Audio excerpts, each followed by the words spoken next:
요한계시록 5장 8절 같이 한번 읽어볼게요. 시작. 그 어린 양이 그 두루마리를 취하셨을 때 그 네 생물들과 그 24장로들은 각각 검은고와 향기를 가득히 담긴 금대접들을 가진 그 어린 양 앞에 엎드렸습니다. 그 대접들은 그 성도들의 그 기도들입니다.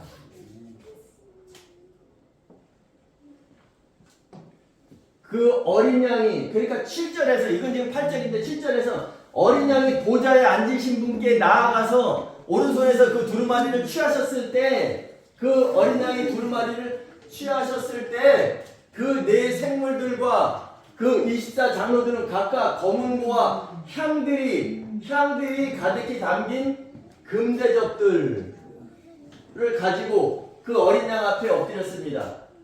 그 대접들은, 이것들은, 그녀들은 그 성도들의 기도랍니다. 기도들. 그러면 지금 여기에 향이 나오고 금대접이 나오고 기도가 나오죠. 그럼 요거 헬라어에서는 정확하게 성을 나누어 줬어요. 왜? 헷갈리는 것을 막기 위해서. 그러니까 향은 띠미아마입니다. 띠미아마. 요건 중성이에요. 중성이다. 근데 금대접, 요건 휘알레, 요건 여성이에요. 여성. 그리고 기도, 프로시케, 이것도 여성입니다. 그러면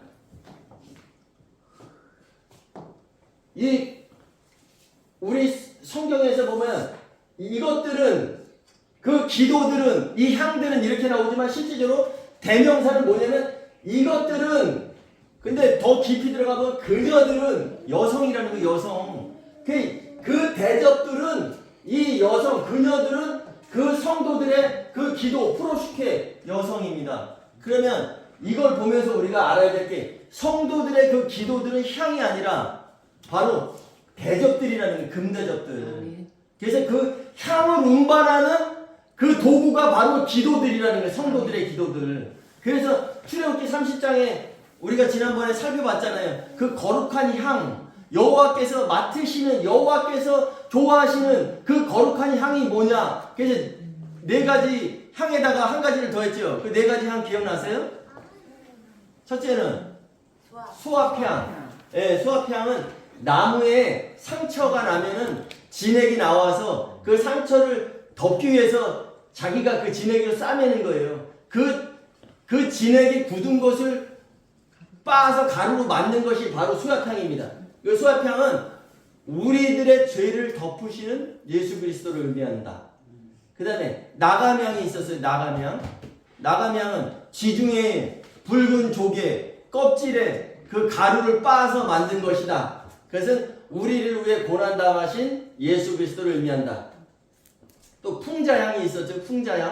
풍자향은 식물의 뿌리였어요. 식물의 뿌리를 말려서 가루로 빻아서 이렇게 하면 벌레들이 해충이 퇴치되고 그런 게 있었죠. 그것은 우리를 정결하게 하시는 예수 그리스도를 상징한다. 예수 그리스도를 의미한다. 그 다음에 유향은 유향나무의 껍질인데 장례식 때 또는 시체에 뿌리는 것인데, 그것은 악취 제거도 하고 또 부활 때까지 잘 보존되라고 뿌리는 거였었죠. 유향을. 그래서 그것은 부활하신 예수 그리스도를 상징한다. 그래서 너희는 이 네 가지 위에 여호와께서 말씀하시는 거예요. 너희는 이 소합향, 나감향, 풍자향, 유향, 요것으로 가루를 만들 때 이 네 가지 위에 소금을 쳐서 성결하게 하고. 그래서 소금은 무슨 역할을 한다 그랬죠? 화목하게. 예, 화목하게 하는 역할. 마가복음 9장 50절에 너희 속에 소금을 두고 서로 화목하라. 우리 속에다가 소금을 들고 다니는 게 아니에요. 소금은 바로 화목하게 하시는, 하나님과 인간 사이에 화목하게 하신 분이 누구세요? 그럼 소금은 누구의 인격이에요? 예수 그리스도의 인격인 거예요. 그러니까 우리 속에다가 예수 그리스도의 그 향을 담고 서로 화목하라는 그런 내용이에요. 그래서 소금으로 쳐서 성결하게 하고 그것을 어디에다 뒀어요?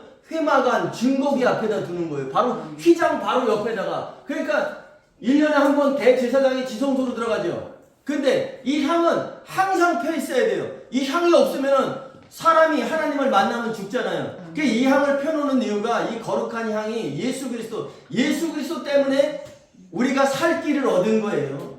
우리가 지금 성전에서 예배한다라는 것은 성전은 하나님과 우리가 만나는 장소인데 이곳에도 우리가 향이 피어져야 되는 거죠. 성경 내용 속에, 기도 내용 속에, 예배 내용 속에, 설교 내용 속에 예수 그리스도의 향이 있어야지만 여러분들과 제가 살아갈 수 있는 거란 말이에요. 그래서 소금은 바로 예수 그리스도의 인격을 나타난다. 그래서 예수님은 하나님과 인간을 화목하게 하려고 오신 분이 바로 예수 그리스도다. 그래서 이 향이 담긴 금대접이, 예수님의 그 향이 담긴 금대접이 바로 기도라는 거죠. 그래서 제가 어제 추가로 성경 구절 보내드렸습니다.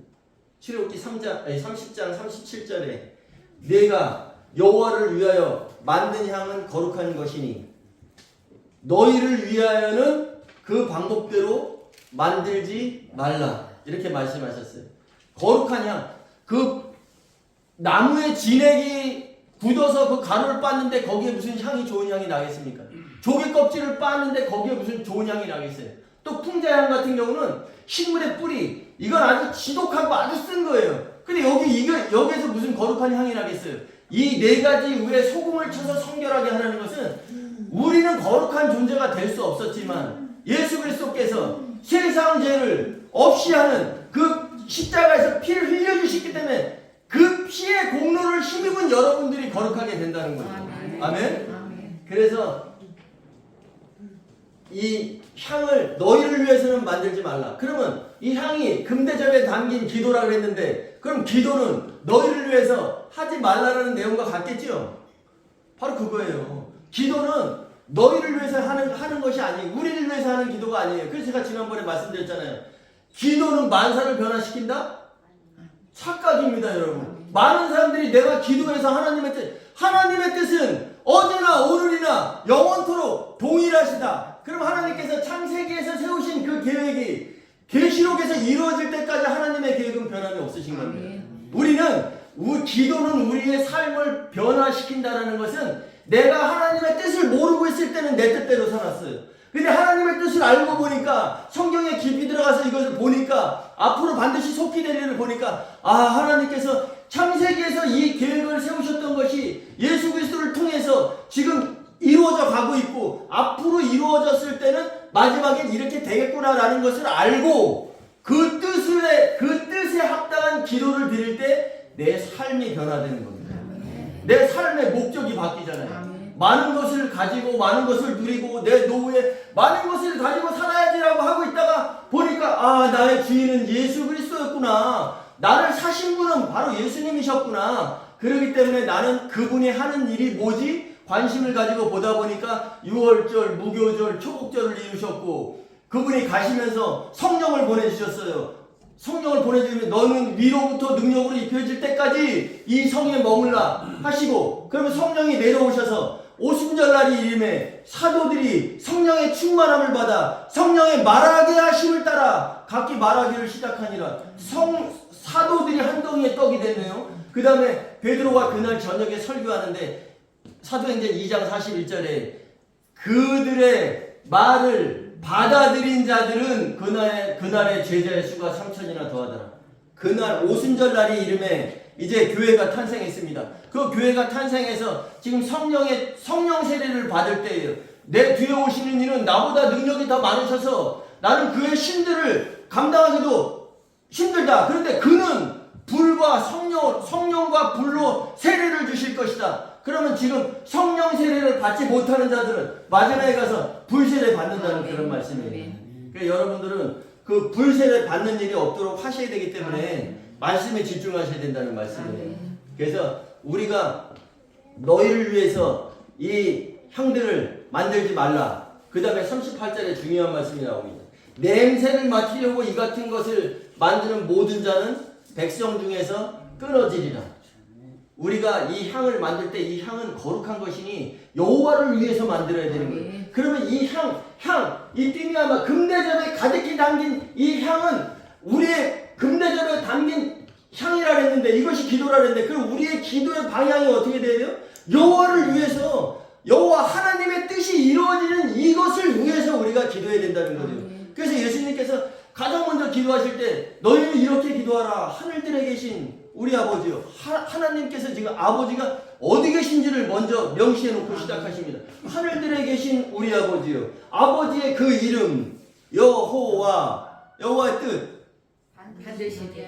반드시 되게 하실 분, 반드시 성취하실 분, 아버지의 이름이 거룩히 여김을 받으시오며 아버지의 이름이 구별되게 해달라는 거죠. 반드시 이렇게 되길 원합니다. 거룩히 여김을 받으시오며 그 다음에 왕국이 임하시오며 아버지의 창세전에 세우신 그 뜻이 창세전 셋째 하늘에서 세우신 그 뜻이 이 땅 교회에서 이루어지길 원합니다. 이렇게 기도하라고 예수님께서 말씀해 주신 거예요.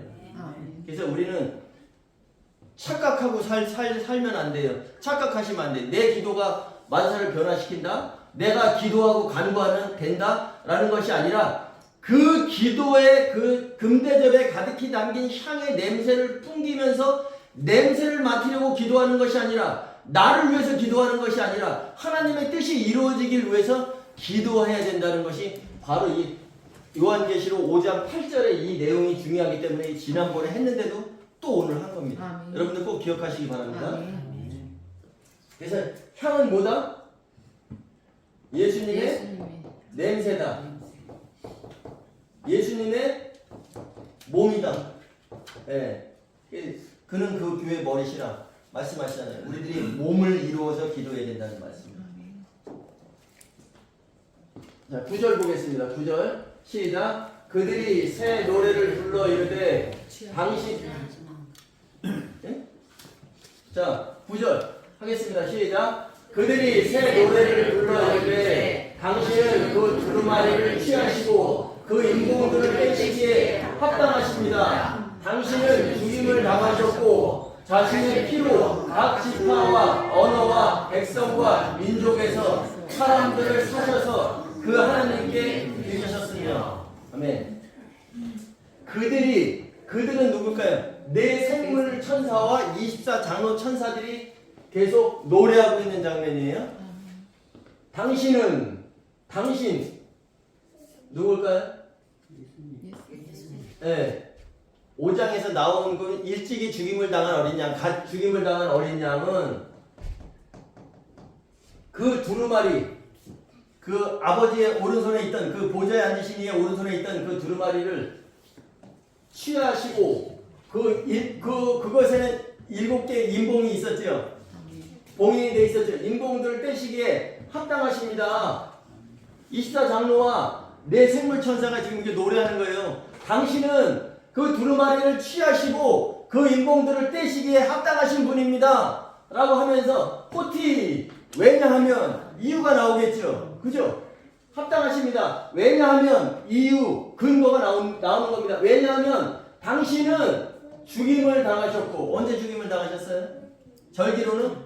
6월. 네, 6월절에 죽임을 당하셨고, 그 다음에 자신의 피로 각 지파와 언어와 백성과 민족에서 사람들을 사셔서 이 자신의 피로 사람들을 사신 그 하나님이 누구셔요? 그 어디에 나와요? 사도행전 20장 28절에 그 하나님이 자기의 피로 그 교회들을 사셨느니라 이렇게 나오잖아요. 그래서 자신의 피로 각 지파와 우리 성경에는 요 언어라고 제가 표현했지만 이것을 방언이라고 표현했어요. 근데 방언은 그 고린도전서에 나오는 방언은 은사로서의 방언을 이야기하는 거고 여기에는 언어적 다양성을 의미하는 그 언어를 말하는 거예요. 그래서 각 지파와 언어와 백성과 민족에서 사람들을 사셔서라는 것은 그 아고라도라는 그 헬라어인데 이것은 단순히 물건을 사는 의미뿐 아니라 값을 주고 사서 자기 소유로 삼았다라는 그런 내용이에요. 그래서 사셔서 그 하나님은 누구죠? 성부 하나님께 드리셨으며 이것은 과거로 되어 있습니다. 과거. 사도행전 20장 28절에 그 하나님이 자기의 피로 그 교회를 사셔서 그 사도들에게 목양하게 하셨느니라라고 나오잖아요.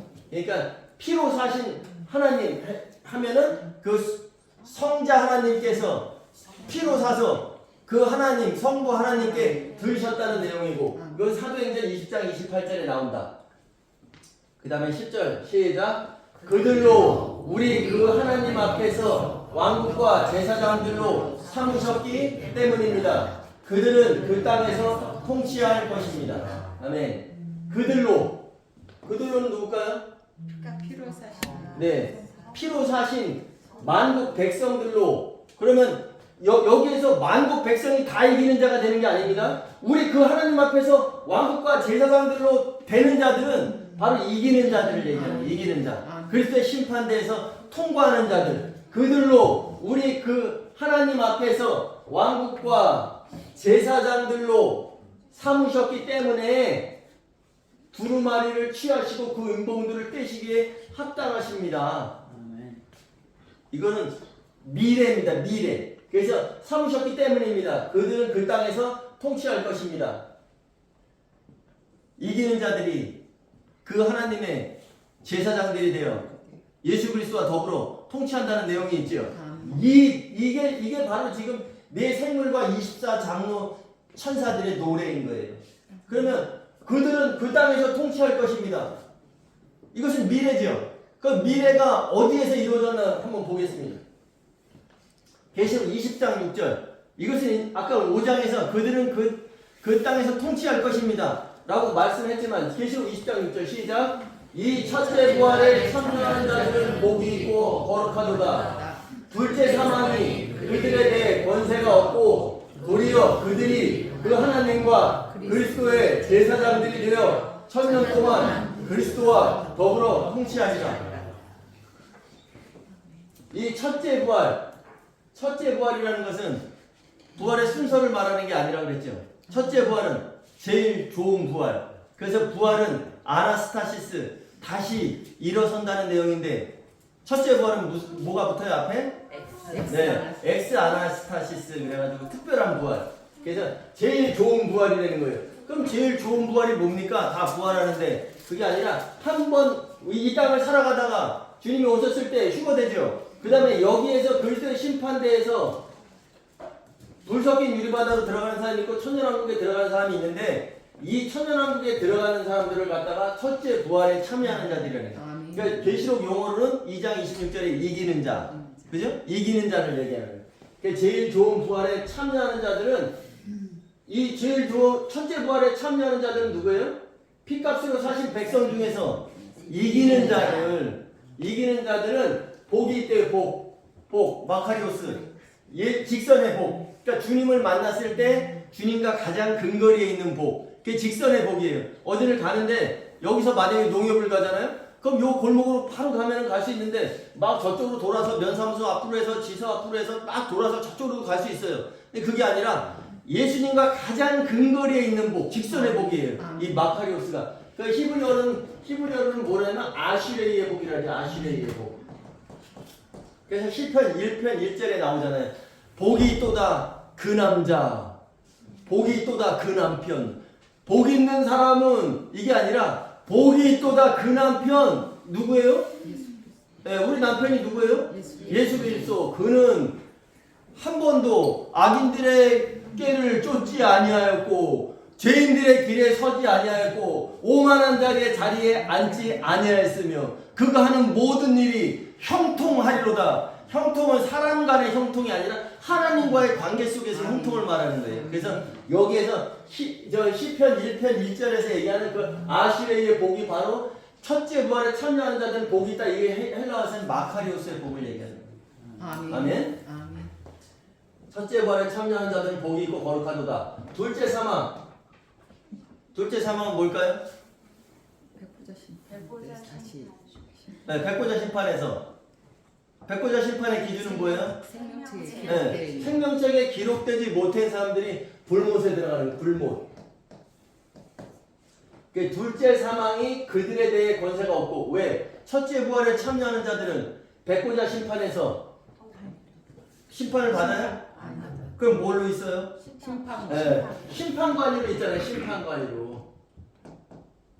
그렇기 때문에 둘째 사망이 그들에 대해 권세가 없고 도리어 그들이 그 하나님과 그리스도의 제사장들이 되어 천년 동안은 우리 성경에 그 마태복음 25장 46절에 보면은 의인은 영생에 악인은 예, 그 영생 이 천년 동안을 갖다가 우리가 말하는 영생이로 보시면 되는 겁니다.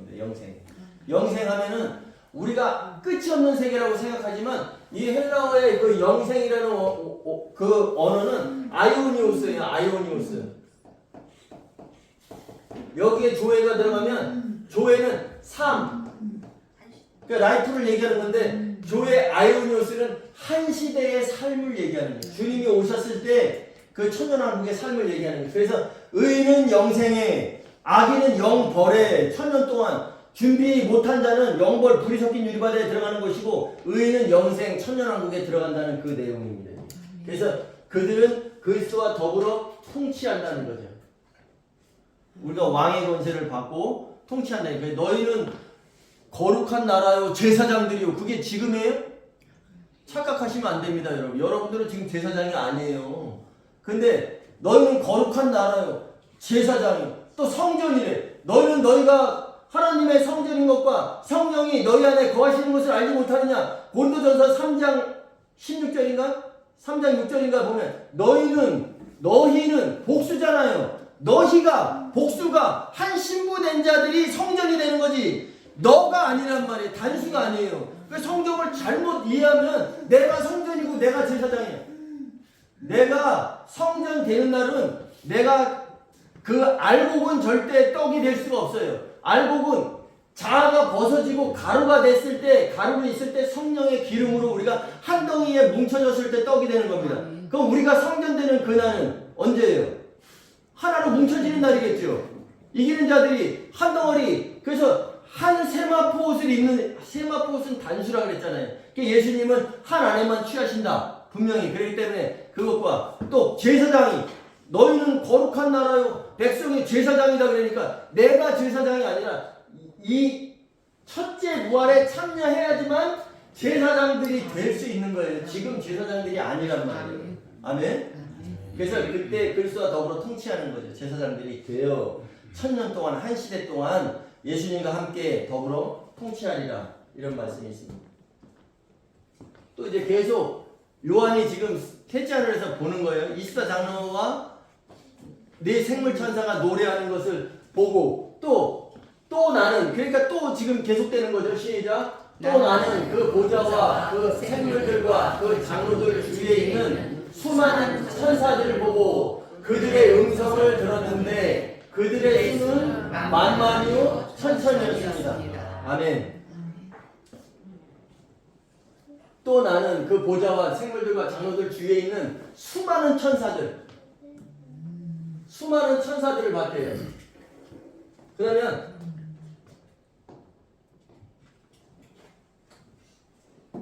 그림으로 그린다면 여기 보좌가 있어요. 그죠? 그 다음에 보좌 주위는 보좌하고 가장 가까운데 누가 있었어요? 여기 네 생물이 있었어요. 네 생물 천사가. 그 다음에는 24장로 천사들이죠. 24장로는 사람들이 아닙니다. 천사입니다. 24장로가 있었어요. 그 다음에 그 주위에 또 누가 있었어요? 수많은 천사들이 있다. 수많은 천사. 이거 그림으로 한번 생각해 보세요. 보좌가 있고, 그 다음에 가장 가까이 네 생물이 있고, 그 다음에 24장로 천사들이 있고, 그 다음에 수많은 천사들이 있었대요. 이해 가세요? 그려집니까? 네.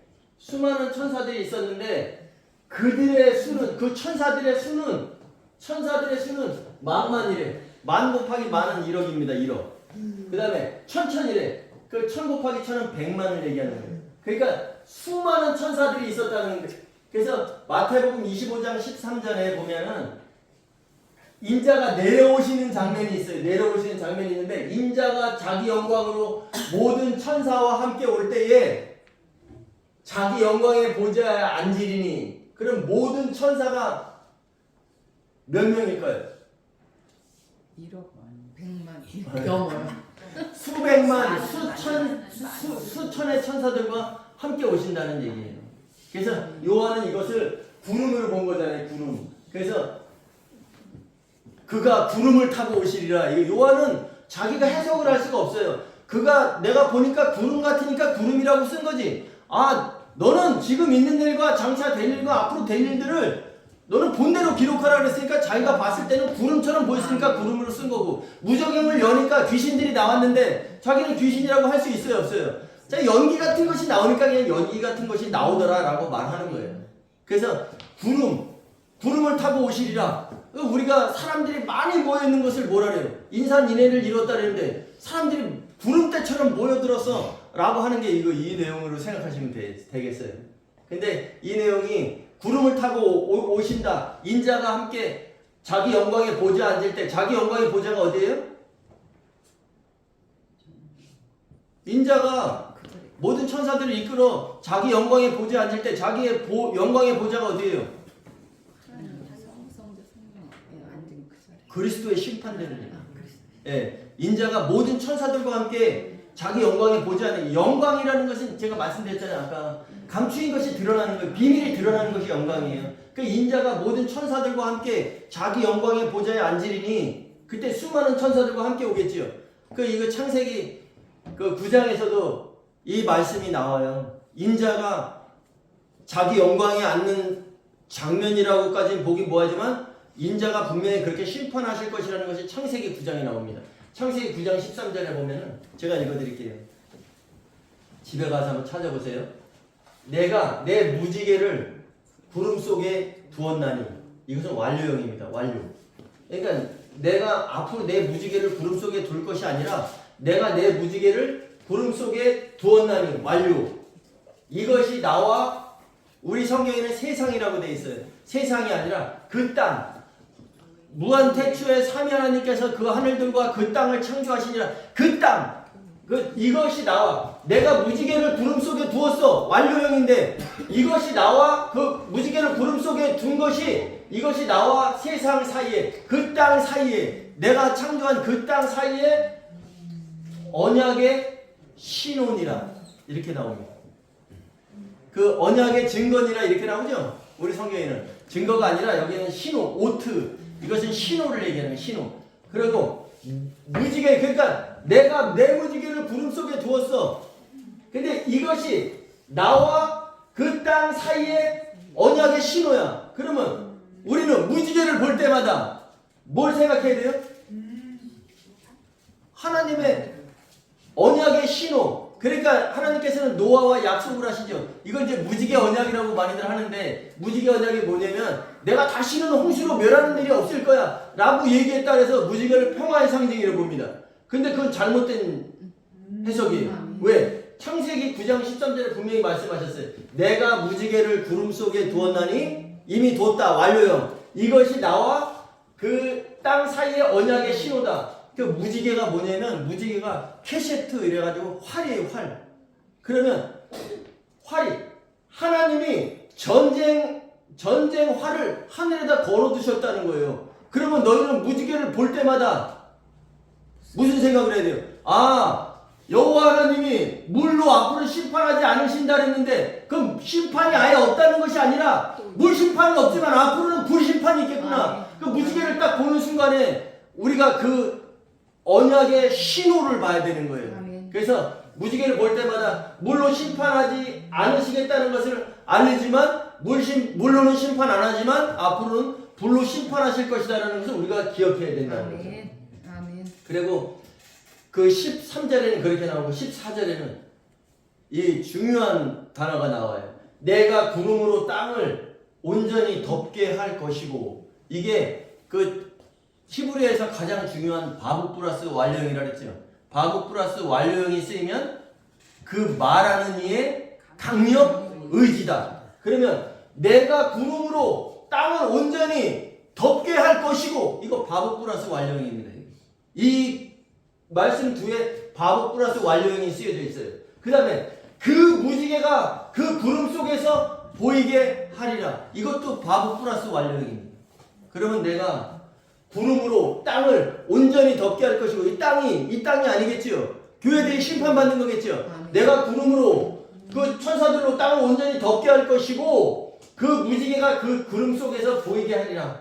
이것은 그 무지개가 다시 보이게 한다는 것은 다시는 홍수로 멸하지 아니라 하셨던 것처럼 더 이상 무심판은 없고 불심판이 있다는 내용이에요. 그래서 이것이 이루어지는 장면이 바로 재림장인데 이게 계시록 10장 1절에 나옵니다.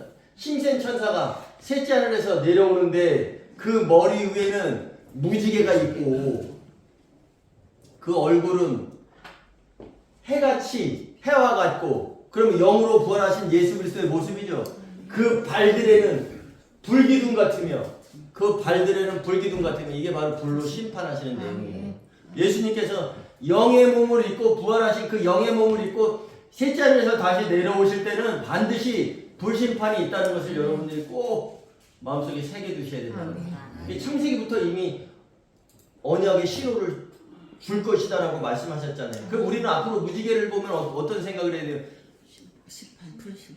네, 앞으로는 불심판이 있겠구나. 그걸 보면서 자꾸 우리를 다듬어야 되는 거죠. 무지개를 보고 색깔도 이쁘네 이걸만 보는 것이 아니라 행운이네 이게 아니라 무지개 언약은 이제 다시는 물로 홍수로 멸하지 아니하겠다라는 그런 하나님의 언약이구나. 거기까지 아닌 게 아니라 거기까지 알면 초등학생이고 이제 초등학생에서 벗어나야 되겠죠. 그러면 무지개 언약을 하셨을 때는 다스로 노아하고 무지개 언약을 하셨을 때는 내가 다시는 이 땅을 홍수로 멸하지 아니할 것이다 라고 말씀하셨는데 그것은 심판이 없다는 것이 아니라 다시는 물로 심판하지 않을 것이고 내가 내 무지개를 구름 속에 두었나니 너희는 그 무지개를 볼 때마다 앞으로 불로 심판할 것을 기억해라 이 말씀을 하신 거죠. 아멘. 그래서 우리는 그 창세기부터 그 말씀이 지금 이루어가는 것, 그 다음에 계시록에서 이루어지는 장면을 보고 있잖아요. 그죠? 수천사들이 내려옵니다. 근데 그들이 수백만, 수억의 천사들이 또 말하는 내용이 있어요. 12절, 시작. 그들은 큰 음성으로 말하였습니다. 그들은 만만의 천사들이겠죠. 수억의 천사들이죠. 여기에 만만의 천사들, 많은 천사들. 그들이 노래하는 장면입니다. 시작. 죽임을 당하신 그 어린 양은 능력과 풍성과 지혜와 힘과 존귀와 영광과 찬송을 받으시기에 합당하십니다. 이것은 하나님은 이 어린 양은 죽임을 당하신 그 어린 양은 그 영광과 찬송을 받으시기에 자격이 있으신 분입니다라고 말씀하시는 거예요. 그래서 어린 양의 옛 이름과 새 이름, 어린 양의 옛 이름은 암노스, 이것은 수컷이라 그랬죠. 그 다음에 새 이름은 아르니온, 이건 중성이라 그랬어요. 중성. 이건 남성이고. 그러면 남성일 때는 수컷의 어린 양은 제물 대신 예수 그리스도를 상징한다면 이제 앞으로 제사 지낼 일이 있다 없다. 네, 제사 지낼 일이 없는 거예요. 이분은 제물로 이제 쓰실 일이 없는 거예요. 왕으로 오시잖아요. 그렇기 때문에 중성이로 어린 양의 옛 이름과 새 이름 이걸 꼭 기억하시면 되겠습니다. 13절 시작. 또 그 하늘들과 그 땅 위와 그 땅 아래와 그 바다에 있는 모든 피조물과 그들 가운데 있는 만물이 이렇게 말하는 것을 들었습니다. 또 그들이 말하는 거예요. 24 장로와 네 생물 천사가 말했죠. 그 다음에 수백만 천사들이 또 조금 아까 얘기했죠. 근데 이제는 만물이 얘기하는 거. 만물은 누구냐면은 그 하늘과 그 땅 위와 땅 아래에 있는 그 바다에 있는 모든 피조물이 바로 만물이라는 거죠. 만물이 말하는 것을 들었습니다. 시작. 그 보좌에 앉으신 분과 그 어린 양께 찬송과 존귀와 영광과 권능이 세세토록 있으시길 바랍니다. 이게 지금 마지막에 이렇게 다 모든 만물이 이렇게 찬양한다는 거예요. 그러니까 처음에는 내생물과 24장로들이 했죠. 그 다음에는 수억의 수백만 천사들이 했죠. 그 다음에 이제 모든 만물이 이렇게 영광과 권능이 세세토록 있으시길 바랍니다. 이렇게 말씀해요. 여기에 세세토록이 뭘까요? 세세토록. 우리는 예. 우리가 아까 영생이라 그랬죠? 영생 영벌을 얘기했죠? 이 영생은 뭐라 그랬죠? 한 시대의 삶. 그럼 천년의 기간이죠, 천년. 그러면 이 세세토록이라는 것은 영생에 반복되는 거예요. 영생 반복. 영생. 이게 성경적인 세세토록입니다. 영생이 계속 반복되는 거예요. 그것이 세세토록 있으시길 바랍니다. 이렇게 노래한다는 내용이죠. 그러자 이제 그들이 영광과 존귀와 찬송이 그분께 세세토록 있기를 바랍니다. 라고 했으니까 그러자 시작. 그러자 내 생물들은 아멘이라고 하고 있었으며 그 장로들은 엎드려 경배하였습니다. 아멘. 이게 좀 우리 성경보다는 약간 좀 풀어져 있죠. 이게 원어를 바탕으로 하는 거니까. 근데 그러자 이제 그들이 만물이 노래했죠. 만물이 그러자 내 생물들은 아멘. 이 만만 천천의 천사들과 만물이 그 말한 내용을 이들이 듣고 내 생물들은 아멘이라고 하고 있었으면 이거 미완료입니다. 미완료. 아멘 하고 한번 아멘 하고 끝나는 게 아니라 계속되는 동작을 얘기하는 거예요. 아멘 계속 하고 있는 거겠죠. 그 다음에 그 장로들은 엎드려 경배했습니다. 요건 부정과거, 요거는 한 번 하고 끝냈다는 거예요. 그러니까 내 생물들은 아멘이라고 하고 있는 거예요. 계속. 그 요한이 그랬잖아요. 아, 누가 이 인공들을 떼기, 이 두루마리의 말씀들을 떼기 합당하냐 그러니까 나는 그 합당한 자를 찾지 못했기 때문에 울었습니다. 한 번 우는 게 아니라 계속되는 동작이었었잖아요. 그죠? 그러자 장로 중에 하나가 나타나서 유다의 지파의 그 사자 다윗의 근원이신 분이 이기게 되어 있으니 넌 더 이상 울지 말라. 이렇게 이제 그분이 떼실 것이다. 라고 말씀했잖아요. 그죠? 여기에서 아멘이라고 하고 있었으면 이건 미완료다. 계속되는 동작을 나타낸다. 그리고 그 장로들은 엎드려 경배하였습니다. 이건 한 번 경배하고 끝났다는 얘기죠. 그래서 헬라어에는 이 미완료라는 게 있어요. 미완료. 이거 미완료라는 것이 뭐냐면 우리는 앞으로 뭘 해야지 이런 계획을 세우잖아요. 계획만 세워놓고 지금 아직 실행이 안 됐죠. 이게 미완료예요. 그래서 헬라어는 우리 말보다 더 쪼개져 있어요. 미완료가 있고 완료가 있고 완료 수동형이 있고 또 부정 과거가 있고 과거형 뭐 현재 진행형이 있고 이런 게 있어요. 근데 미완료는 뭐냐면 과거에 진행되고 있던 사건이나 앞으로 반드시 될 일을 미완료로 표시합니다. 이게 약속인 거예요. 근데 창세기 1장 26절에 여호와 하나님이 이르시되 우리의 형상과 우리의 모양을 따라 그 사람이라는 것이 아담인데 아담이 보통 명사로 쓰일 때는 사람이고 고유 명사로 쓸 때는 아담이다 그랬죠. 그럼 창세기 1장 26절에 여호와 하나님이 이르시되 우리의 형상을 따라 우리의 모양대로 그 아담을 만들자 계획을 세우신 겁니다. 이게 창세기 1장 26절이 미완료예요. 왜냐하면 창세기 1장 26절에 우리가 우리의 형상을 따라 우리의 모양대로 그 아담을 만들자 계획을 세우셨어요. 그 다음에 1장 27절에는 보면은 하나님의 형상을 따라 남자와 여자라고 되어 있는데 실질적으로 그거는 남성과 여성을 창조하시고 그러면 하나님이 우리의 형상을 따라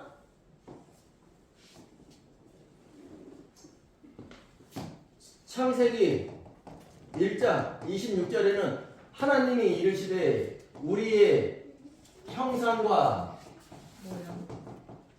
모양을 따라 그 아담을 만들자 계획을 세우셨어요. 이게 미완료란 말이에요. 그럼 이 계획이 언제 이루어집니까? 언제 아담을 만들어요? 몇 절에서?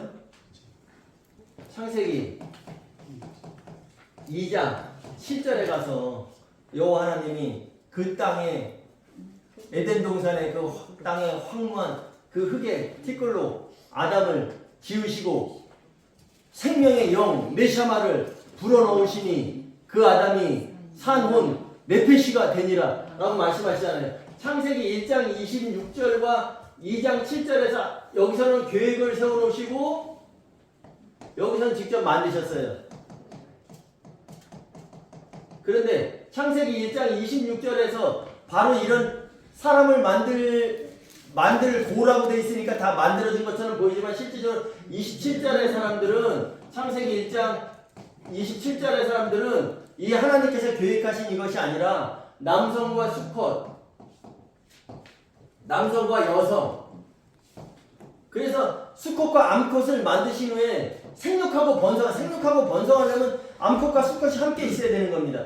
그래서 창세기 1장 27절에는 남성과 수컷을 만드신 거예요. 그리고 생육하고 번성하라고 만드셨고 아담을 만드셨을 때는 생육하고 번성하라고 말씀하셨어요, 안 하셨어요? 너는 에덴 동산을 지키고 경작하라고 말씀하셨습니다. 그리고 노아 홍수가 끝난 다음에 노아의 8형들이 노아 방주에서 나왔을 때 그들에게 말씀하시고 그들에게 번성하라고 말씀하시잖아요. 땅에 충만하라 말씀하시잖아요. 그러니까 이 미완료라는 것은 바로 계획을 해놓으시고 근데 앞으로 반드시 될 일도 미완료로 표시한다. 그리고 또 부정과거라는 게 있어요. 부정과거는 뭐냐면 어떠한 순간에 끝나는 일이나 그러니까 24장로들은 그러니까 미완료는 지금 내 생물들은 아멘하고 있었으면 계속되는 동작이죠. 그건 미완료고 그 다음에 24장로들은 엎드려 경배했습니다. 이것은 부정과거라는 거죠. 그래서 어떠한 순간에 끝나는 일이나 그런 일이 반드시 될 때는 부정과거를 쓰기도 한다. 그래서 우리가 가장 잘 아는 내용 중에 예를 든다면 부정과거가 쓰여있는 내용이 로마서 3장 23절입니다. 여기에는 모든 사람은 죄를 범하였음에 이렇게 나오죠. 모든 사람이 죄를 범했다. 죄를 범하였음에